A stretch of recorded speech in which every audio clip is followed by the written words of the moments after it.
Hello friends and welcome to lesson number 7. We are studying agri sector policy and this is the 10th video of this lesson. In this video we are going to start a new topic, that is APMC. Okay, APMC is Agricultural Produce Marketing Committee. Okay, and in this video we'll see what is its role, functioning in agricultural development, how it helps. So this is somewhat related to the topic which we have previously discussed, that is about procurement of crops by the government. So we know that the government procures rice, wheat, etc., other crops at the MSP from the farmers through the mandis, and this APMC is the channel through which this happens. So through APMC, this procurement operations take place. How it helps, what exactly is the role and functioning, this that we'll see in this video, but it is loosely connected to this procurement operations. So let us first of all understand what is the history of APMC and what was the purpose, why it was developed in our country. So the background is APMC is established under the State APMC Act in 1960s and 70s. So most of the Indian states, they enacted their own APMC acts to regulate agricultural marketing. Okay, so it is related to the marketing of agricultural produce, basically to sell agricultural produce. Its objective was to prevent exploitation of farmers by intermediaries, ensure fair price discovery, and provide marketing infrastructure. So we know that the poor farmers, they don't have their own warehouses, storage. So say after harvest, they need a place to store their crop or their harvest. So this APMCs, they provide market infrastructure, godowns, pindis, sheds, right? And also a platform where the buyers and sellers, that is farmers, can meet, and there is some regulation on this transactions. So that is what APMC does. So that is the objective of APMC. What is the need for it? So pre-APMC, before APMCs were brought, what used to happen was farmers faced distress sales, low prices, and exploitation by traders or moneylenders. Okay, so this used to happen because there was no regulation on it. APMCs aim to create an organized market, that is mandis, with transparent pricing system. Okay, so this is what is the purpose of APMC. Context: agriculture contributes 17% to GDP and employs 45% of India's workforce. So why it is important? What is the context in which we are studying this? So we know that the contribution of agriculture to our GDP is about 17%, but it engages about 50% or half of our population. Okay, 45% of our Indian workforce as per the economic survey of 23-24. That's why it is important for the government to provide a proper platform to the farmers where they can go and sell their produce. And APMCs currently regulate about 7,000 mandis in the country, handling 60 to 70% of marketed agricultural surplus. Okay, so about 60 to 70% of agricultural produce is marketed through APMC channel in our country. Why it is called surplus? Because obviously the farmer will keep some part for his own family consumption, and whatever is the rest he sells in the market, that is called surplus. Okay, now structure of APMC, let us study how it is structured. What are the various components? So the first one is market yard. So these are the physical spaces for auctions equipped with weighing and storage facilities. Licensing is required. So the traders, commission agents, and other intermediaries require APMC licenses. So without licensing, people cannot go and buy things from the farmers. So there is some regulation on that, so that no random person can go and exploit farmers. Then there is auction system also. So open bidding to ensure competitive prices. This is also ensured inside the APMC. And some market fees is levied on transactions, that is 1 to 2% of sale value, to fund APMC operations. So APMC is a kind of business, a kind of company, corporation, which helps these transactions, and therefore it charges some marketing fee from the licensees, as well as the whatever transactions happen there, 1 to 2% of sale value. So that is charged, so that it earns income, and then it can do the maintenance and generate more infrastructure for the mandis. How it is governed? What is the governance model of APMC? It is state controlled, so it is under the control of the state government. with committees comprising farmers. So there is a committee board of kind of board of directors.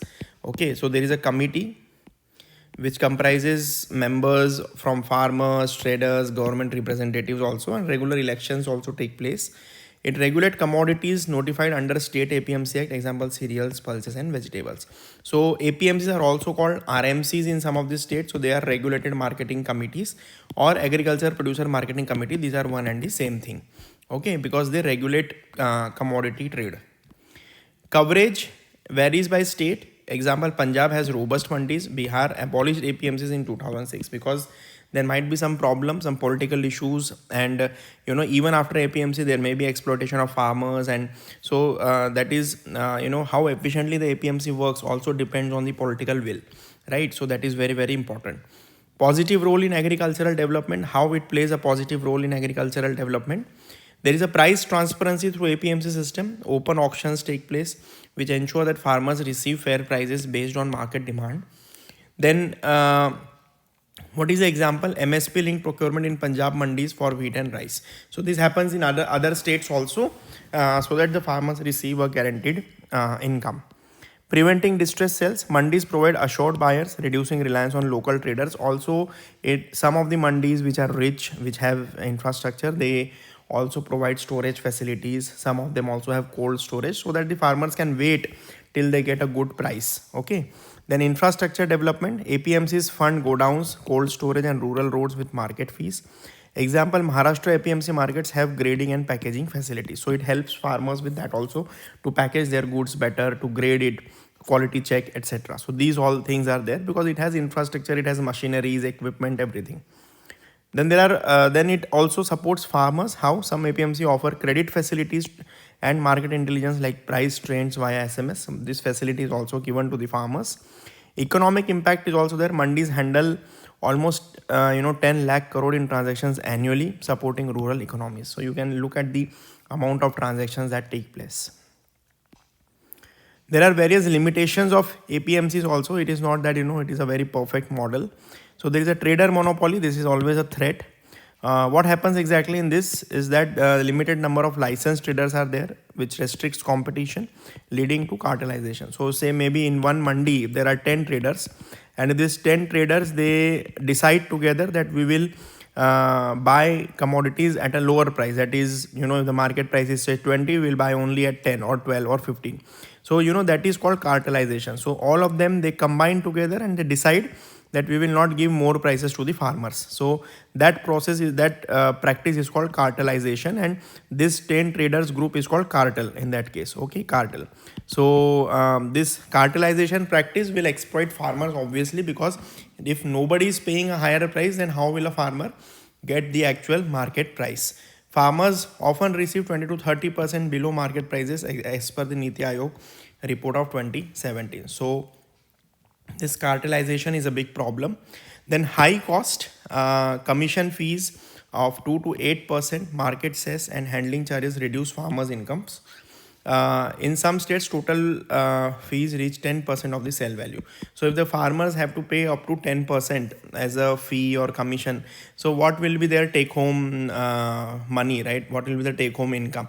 So it is a kind of tax that you are putting on farmer unnecessarily, and already their incomes are less, and you are charging 10% as the fee or commission. So again, that is, it cost high to the farmers. Restricted access is also there. Farmers must sell in the designated mandis only. This is an important. So say for example, there is a mandi, say mandi number 1. So this mandi number 1 will cater to say 4 villages. Okay, village 1, village 2, village 3 and village 4. So the farmers of this 4 village must sell their produce only in this mandi 1 and not in mandi 2. Okay, so if there is another mandi 2 which is nearby, but if these 4 villages are tagged with this mandi, they have to sell. The farmers of those villages have to sell their produce only in this mandi. So there is restricted access. They cannot go to mandi 2. Okay, so farmers must sell in the designated mandis, limited access to distant or private markets. Interstate trade barriers due to varying APMC regulations. So state to state, the regulations also vary, and therefore the farmers cannot sell from this state to that state even if the prices are high there.